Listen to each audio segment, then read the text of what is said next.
An Occurrence at Owl Creek Bridge by Ambrose Bierce. Read by Casaundra Long. 1. A man stood upon a railroad bridge in northern Alabama, looking down into the swift water 20 feet below. The man's hands were behind his back, the wrists bound with a cord. A rope closely encircled his neck. It was attached to a stout cross timber above his head, and the slack fell to the level of his knees. Some loose boards laid upon the ties supporting the rails of the railway supplied a footing for him and his executioners, 2 private soldiers of the Federal Army, directed by a sergeant who in civil life may have been a deputy sheriff. At a short remove upon the same temporary platform was an officer in the uniform of his rank, armed.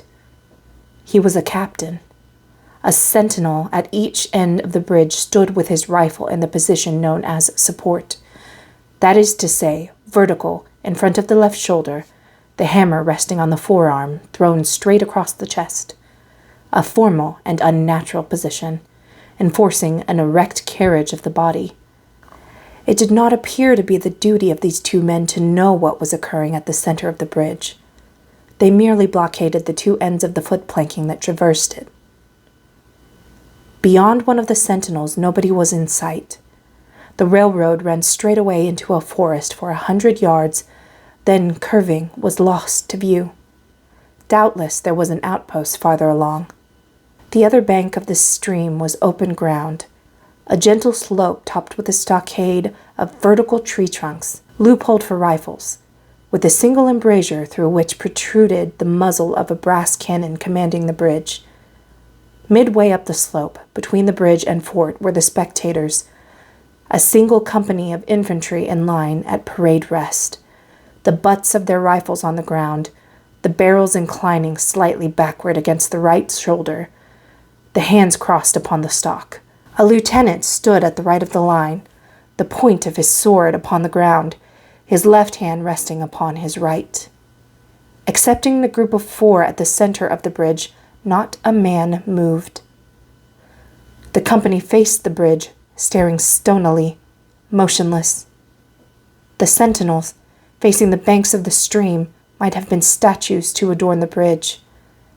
The captain stood with folded arms, silent, observing the work of his subordinates but making no sign.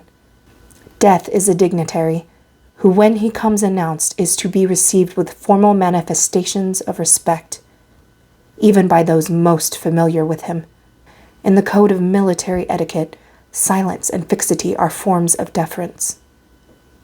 The man who was engaged in being hanged was apparently about 35 years of age. He was a civilian, if one might judge from his habit, which was that of a planter. His features were good. A straight nose, firm mouth, broad forehead, from which his long dark hair was combed straight back, falling behind his ears to the collar of his well-fitting frock coat.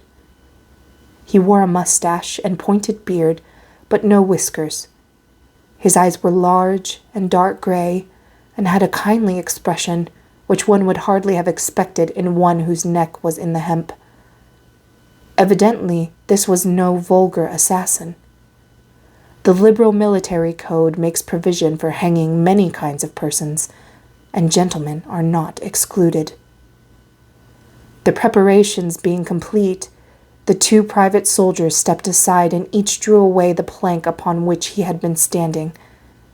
The sergeant turned to the captain, saluted and placed himself immediately behind that officer, who in turn moved apart 1 pace.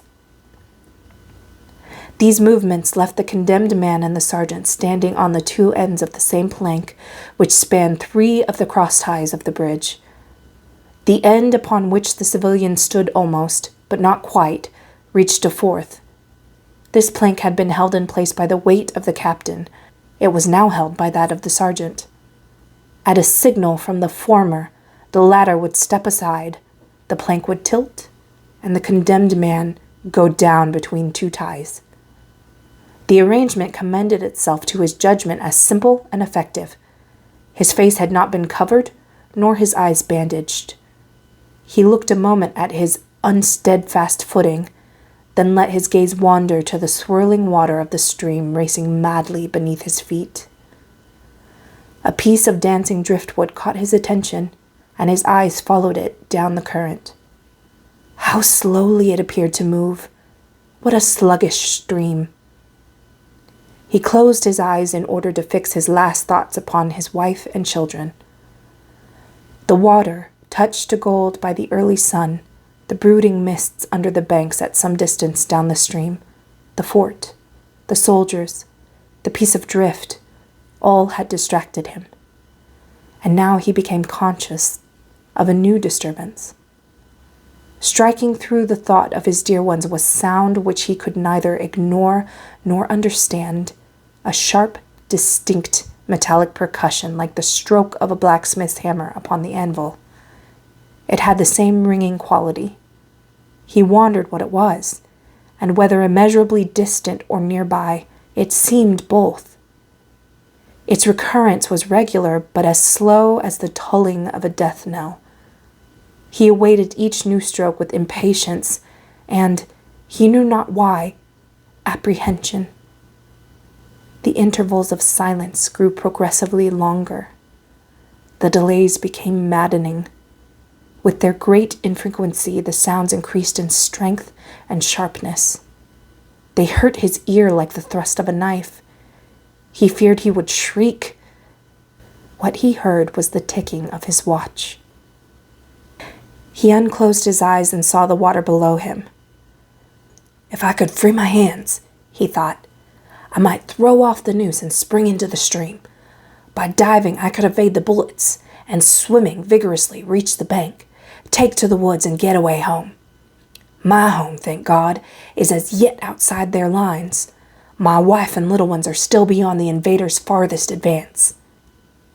As these thoughts, which have here to be set down in words, were flashed into the doomed man's brain rather than evolved from it, the captain nodded to the sergeant. The sergeant stepped aside.